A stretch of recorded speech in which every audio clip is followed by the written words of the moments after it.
It's the great blunder we all saw coming. Wicked for Good has had a box office crash over a holiday week. It should be impossible, except that Zootopia came in and drove it out of theaters, or at least out of the minds of audience members. Today we'll tell you why this could be a catastrophe for Cynthia Erivo, Ariana Grande, and Universal.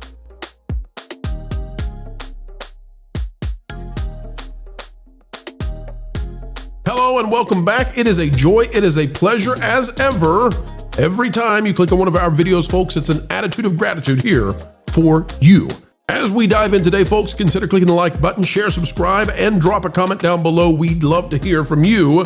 And maybe you know, why is it that they decided, and in a year of complete emptiness at theaters, to put Wicked days away from Zootopia and crush it at the box office? Yeah, we told you this was coming, and anybody with any sense could have seen it. And it's one of the reasons why Wicked, for sure, not for good, should have come out way before they put this thing into theaters. By Marvin Montanero out of thatparkplace.com, the website that if you're not yet bookmarked to, well, you should be. Wicked for Good sees steep box office drop as Zootopia steals away family audiences. It says Wicked for Good saw a steep second weekend box office drop amid huge competition during the holiday weekend. The Universal musical stormed into theaters with a stronger debut than the original Wicked, which many saw as a promising start for Universal's two-part adaptation of the beloved Broadway hit. But as the dust settles on the Thanksgiving frame, a worrying trend is emerging. Second weekend plunge. While the sequel opened to an impressive $143 million domestically and way exceeded the $112 million debut of the first one, the second weekend box office drop has significantly narrowed the performance. How did it do? Well, in its second weekend, folks, Wicked for Good dropped an impressive, because this is a holiday weekend, remember? And there's, I'll get to it in a minute. It dropped 57.3%. Now, here's what they don't tell you. Okay? A holiday weekend or a holiday week, when you're getting to count these, a holiday versus the prior week, you shouldn't have much of a drop at all because people aren't working. So on that Friday, Black Friday, while mom's gone, the kids are going to see Wicked, right? Nope, still dropped nearly 60%. How did that happen on a holiday? Well, because of Zootopia. Marvin, walk us through this one. I mean, look, these movies rely on two things: repeat viewership and the family audience. Well, the family audience was busy this weekend, obviously, because another movie made $500 million. And rewatchability, as I said since our first Wicked review with me, you, and Michelle from Force of Light, this does not have rewatchability. You are not going to get people going to see this 3-4 times the way they saw the original. It's not a cinematic event. It is the third act of a 3-act narrative, the second act of the play, but the third act of the overarching story. And it is so down and dark and dour that it doesn't uplift you. It doesn't give you a good feeling. It's a tearjerker. So people are not going to see it 2, 3, 4 times. And that's a major problem when it comes to trying to reach the $1 billion club. It's down, it's dark, it's dreary. Lou, Hollywood has been desperate. I mean, they need hits and they need movies. And we have went literally months on end without seeing the box office top $100 million with all top 10 films combined.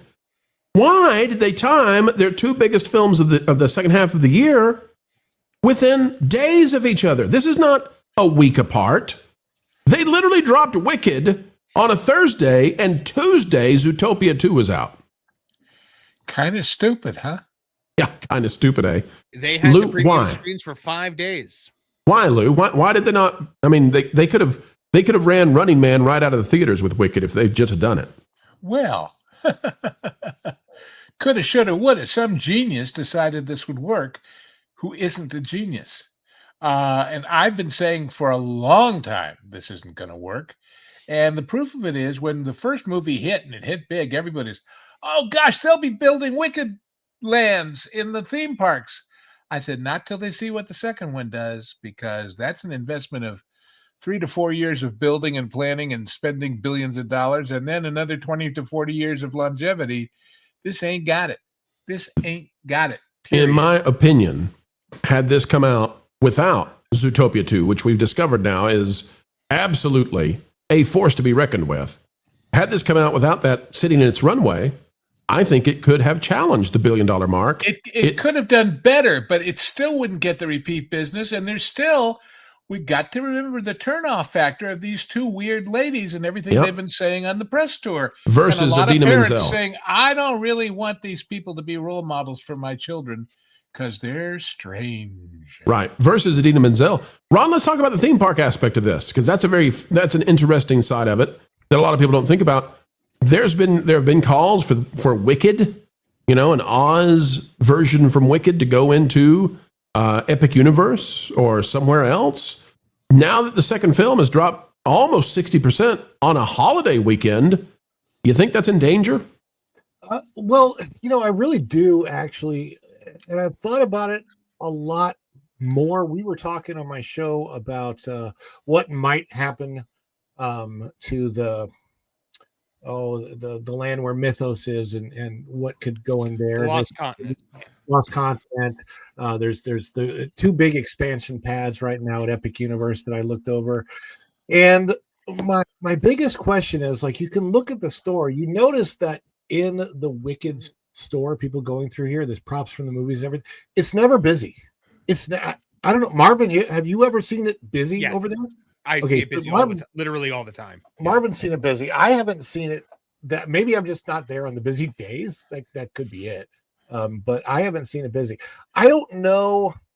Like, there are a lot of diehard Wicked fans, and Oz, I think, could be a good theme park property. But what I was thinking about is the fact that most Wizard of Oz movies have seemingly done better when they went to television than they did at the box office. The original Wizard of Oz didn't do well at the box office. It didn't become like a cult classic until it started arriving on televisions every Christmas season. And then the Wizard of Oz became associated with the Christmas season. It was one of those things that would come on every year at this time on TV. And yet the Disney follow-ups never made it. No, and Disney, the Oz, what was that? The Oz the Great and Powerful, Escape from Oz, something like that. Yeah, that was supposed to get a sequel, never did. So like the way that they did the Emerald City and Shiz University, and I thought it was beautiful in Wicked. Like the set pieces were glorious and fabulous, and it might be really fun if they had the right kind of rides and attractions in there. But again, the biggest problem with these films and what people may associate to them are Cynthia Erivo and Ariana Grande.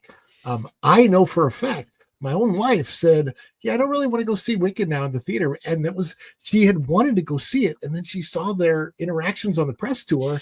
And she's like, yeah, now I don't want to go see it. So I'm like, that's interesting for me because, my wife is not really the kind of person that normally does that. And so it was just really, really interesting. So we are going to see Zootopia. We're bringing the kid to that, but we're not going to go see Wicked in the theater. And I don't know, if I'm representative of any bigger demographic in the audience, but that's kind of where it stands with us. Well, let me tell you, I can't figure out for the life of me why they put these movies 4 or 5 days apart, depending on how you count it.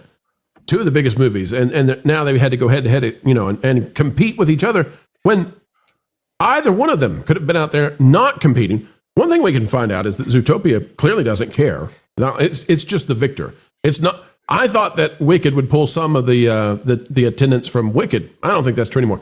So I'm going to have to bring on somebody, a movie expert who can tell us what's going on. Luke, give me your thought, and then I'll bring him in. Just one quick thought beyond that strategically. If you had to go see part 2 to find out what happened, you weren't a Wicked fan to begin with because you've seen the whole show for the last 20 some odd years at every community theater. So there's no great suspense to, oh my God, what happens in part 2 that normally a part 2 cliffhanger would give you. That was a strategic error. Truly. Let's find out. But before you do that, bro, I maintain if they had released these two as one long movie and cut out all of the extra stuff, it would be considered the greatest musical film ever released. Yes. And if you had put Idina Menzel in, yes, I'm telling you. Okay. So let's find out though. I got to go to now. I just want to warn everybody. I'm going to ask a very in-depth question when we get this man onto the panel. Okay, this is my chance to ask, and I'm going to take it. A wicked super fan, actually. Yeah, and I'm going to dive deep into this question. It's going to be very verbose.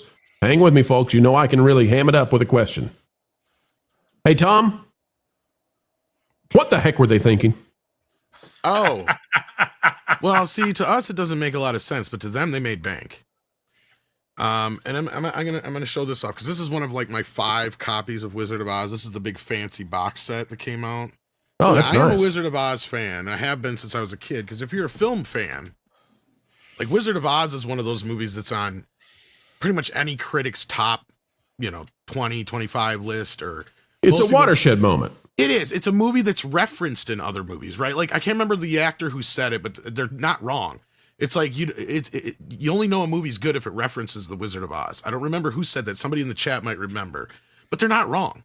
Like there's something about the Wizard of Oz that it is a perfect movie, but the movie aspect is what makes it perfect. Because I have read the books years ago, or not all of them, but some of them, because they get to a point where they are just crazy, right? Like, I mean, they're just crazy. Like anything can happen in Oz. It is kind of insane. Some of them are even a little dark.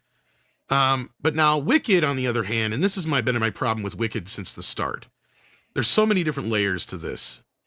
First of all, you have your question, which is what were they thinking? They were thinking we're going to take what is known as a gay reimagining fan fiction musical that is one of the most popular musicals of all time.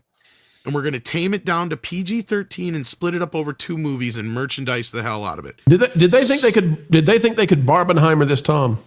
No, it's not about Barbenheimer. They did exactly. Here's the thing. You guys, I get where you're coming from, but you're not looking at it from the perspective of this.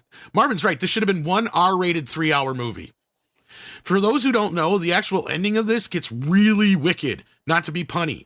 Like they turn the wizard into a graping madman, right? Like it is horrible. Like, and I'm trying to be as you're talking about the original book, the source material, the book, and then the play. I think tamed that down even a little bit more. Yeah. This movie tames it down even more. Well, so that's what I'm saying. They pulled it back to a PG-13 level. Why?